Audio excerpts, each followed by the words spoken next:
जय जय श्री राधे। आपका स्वागत है हमारे चैनल मंगल ज्ञान दर्पण में। साथियों, आज हम आपके लिए एक ऐसी कथा लेकर के आए हैं। वो कथा संपदा जी का पूजन। संपदा जी का पूजन क्यों और कैसे किया जाता है, और ये कथा आपको जरूर पसंद आएगी। साथियों, जो मेरे नए साथी मेरे चैनल से जुड़े हैं, उनसे निवेदन करूंगा मेरे चैनल को सब्सक्राइब अवश्य करें।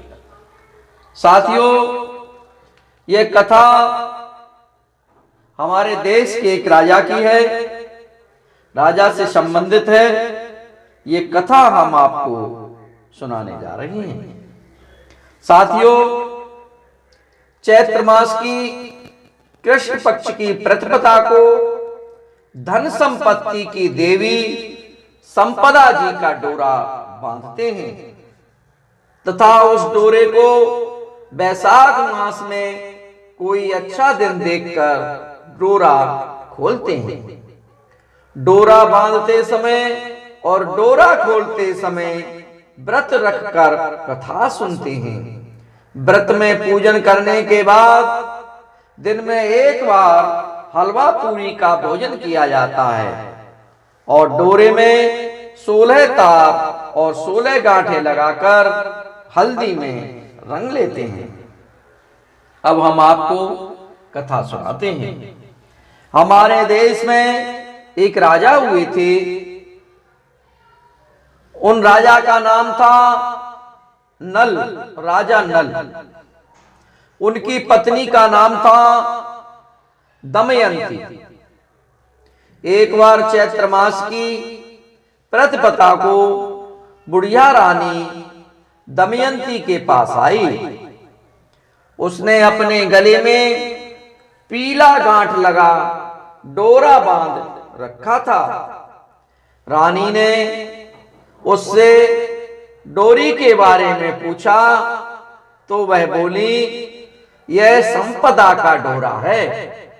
इसके पहनने से घर में सुख संपत्ति की वृद्धि होती है। रानी ने भी उससे एक डोरा लेकर अपने गले में बांध लिया। राजा नल ने रानी के गले में बंधे हुए डोरे के विषय में पूछा तो रानी ने बुढ़िया द्वारा बताई हुई सारी बातें बता दी। राजा कहने लगा, तुम्हें किस चीज की कमी है जो तुमने इस डोरे को बांधा है? इतना कहकर रानी के मना करने पर भी राजा ने रानी के गले में से उस डोरे को तोड़ करके फेंक दिया। साथियों, रात्रि में राजा सो रहे थे तो राजा को स्वप्न में एक स्त्री बोली, मैं जा रही हूं। तथा दूसरी स्त्री बोली, मैं आ रही हूं। इस प्रकार 10-12 दिन तक रोज यही स्वप्न आता रहा। राजा उदास रहने लगा। रानी के पूछने पर राजा ने रानी को स्वप्न की बात बता दी। रानी ने राजा से दोनों स्त्रियों का नाम पूछने को कहा तो राजा द्वारा उनसे पूछने पर पहली स्त्री बोली, मैं लक्ष्मी हूं, और दूसरी स्त्री ने अपना नाम दरिद्रता बताया। दूसरे दिन राजा ने देखा कि उसका सब धन समाप्त हो गया है। वे इतने निर्धन हो गए कि उनके पास खाने तक को कुछ भी नहीं रहा। दुखी मन से राजा और रानी जंगल में चले गए और कंद मूल फल खा करके अपने दिन बिताने लगे। रास्ता में उनके 5 वर्ष के बेटे को भूख लगी तो रानी ने राजा से एक मालिन के यहां से छाछ मांग कर लाने को कहा। राजा ने मालिन से जाकर के छाछ मांगी तो मालिन ने कहा छाछ तो समाप्त हो गई है। आगे चलने पर एक विषधर सर्प ने राजा और रानी के कुमर को डस लिया।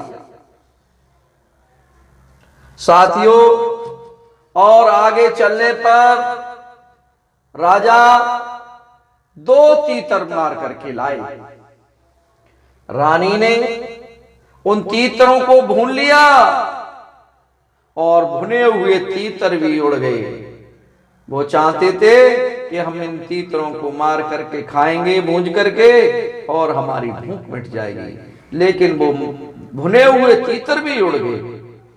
राजा स्नान करके धोती सुखा रहा था तो धोती भी हवा में उड़ी चली गई। तब रानी ने अपनी धोती फाड़ करके आधी धोती राजा को दी। वे भूखे प्यासे आगे बढ़े तो मार्ग में राजा के मित्र का घर पड़ा। मित्र ने दोनों को एक कमरे में ठहरा दिया। वहां लोहे के औजार रखे थे, वे धरती में समा गए। धीरे धीरे जो औजार थे वो धरती में समाते चले गए और राजा को चोरी का दोष लग गया। चोरी का दोष लगने के भय से वे रात में ही वहां से भाग गए। आगे चलकर राजा की बहन का घर पड़ा। राजा की बहन ने उन्हें एक पुराने महल में ठहरा दिया। सोने के थाल में उन्हें खाना भेजा तो थाल मिट्टी में बदल गया। राजा बड़ा लज्जित हुआ, थाल को वहीं जमीन में गाड़कर भाग निकले। आगे चलने पर एक साहूकार का घर आया। साहूकार ने राजा के ठहरने की व्यवस्था पुरानी हवेली में कर दी। वहां पर खूंटी पर एक हीरों का हार टंगा था और पास में ही दीवार पर एक मोर का चित्र बना हुआ था। वह मोर उस हार को निगलने लगा। यह देख करके भी वहां से भी राजा चोरी के डर से भाग गए। तब रानी की सलाह पर राजा जंगल में कुटिया बनाकर रहने की सोचने लगा।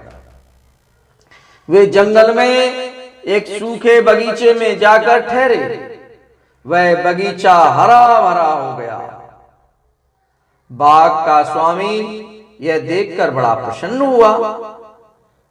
बाग के स्वामी ने उनसे पूछा, तुम दोनों कौन हो? राजा बोला, हम यात्री हैं, मजदूरी की खोज में इधर आए हैं।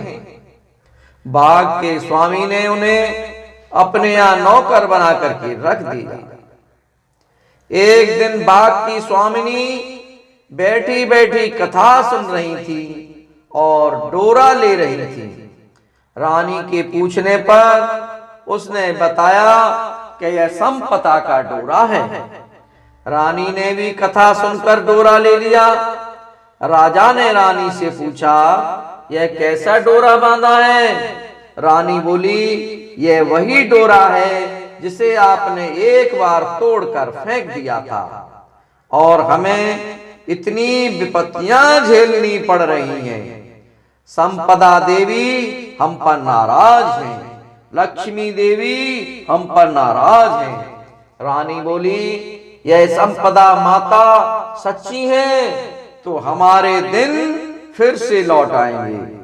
उसी रात को राजा को स्वप्न आया कि एक स्त्री कह रही है, मैं जा रही हूं, दूसरी स्त्री बोली, मैं आ रही हूं।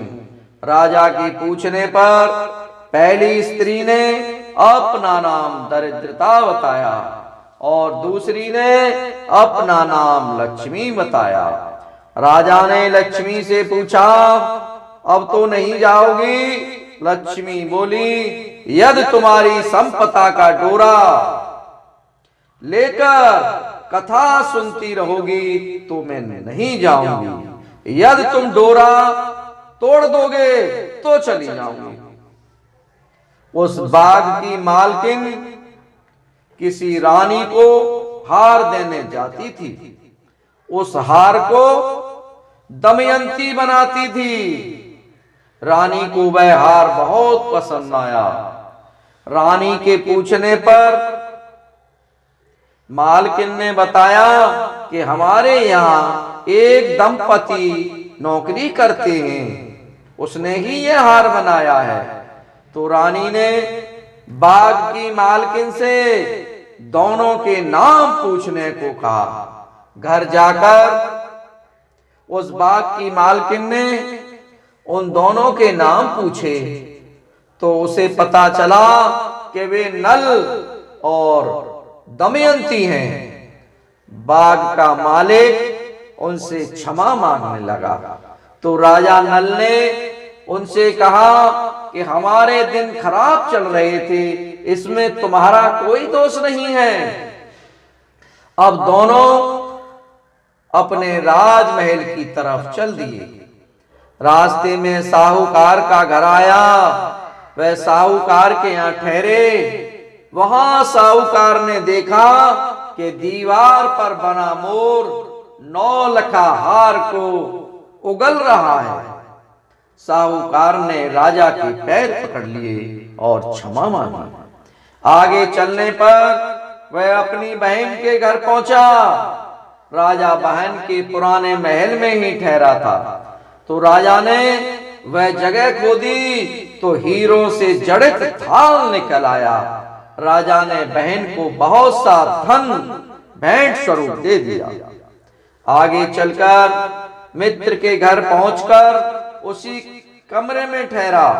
वहां मित्र के लोहे के औजार मिल गए। आगे चलने पर उसकी धोती एक वृक्ष पर मिल गई। नहा धोकर के आगे बढ़ने पर राजकुमार जिसको सर्प ने डस लिया था वह वहां खेलता हुआ मिल गया। महलों में पहुंचने पर रानी की सखियों ने मंगल गान गाकर उनका स्वागत किया। यह सब संपदा जी का डोरा बांधने का ही फल था जो उनके बुरे दिन अच्छे दिनों में बदल गए। साथियों, हमने आपको माता लक्ष्मी जी की कथा, राजा रानी की कथा सुनाई। राजा रानी पर कैसे परेशानी आई और कैसे उन्हें दोबारा लक्ष्मी जी प्राप्त हुई। ये कथा अगर आपको पसंद आई हो तो मेरे चैनल को सब्सक्राइब और वीडियो को लाइक अवश्य करें। साथियों, आपसे निवेदन है बेल आइकन की घंटी अवश्य दबाएं और इस कथा को अपने इष्ट मित्रों में भी अवश्य भेज दें। बोलिए लक्ष्मी मैया की जय। जय जय श्री राधे श्याम।